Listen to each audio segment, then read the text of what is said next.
با سلام دوستی از نوجوان آورده از زیاد کهنه و از نوجوان آورده اندرین درگاه ما با دست خالی نیستیم لوحه و شعر و سرود و داستان آورده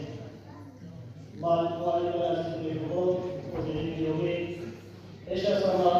سلامی گرم و صمیمی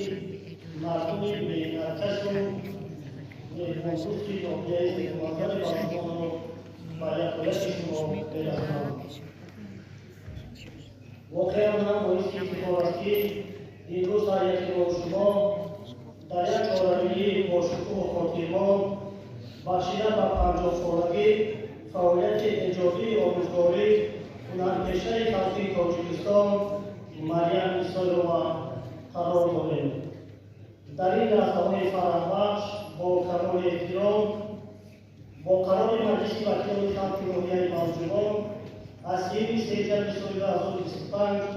تحت رقم 18 برای سرنیزنده گذاشتنشان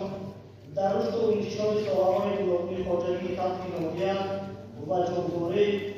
روح و ادب و ارزش‌های ملی احترام گذاشتن به مقدسات این سرزمین حصه‌گذاری در رشد فرهنگ ملی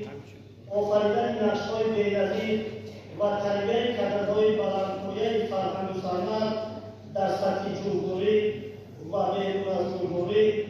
مریم ایسایلووا هنرپیشه خلقی تاجیکستان با عنوان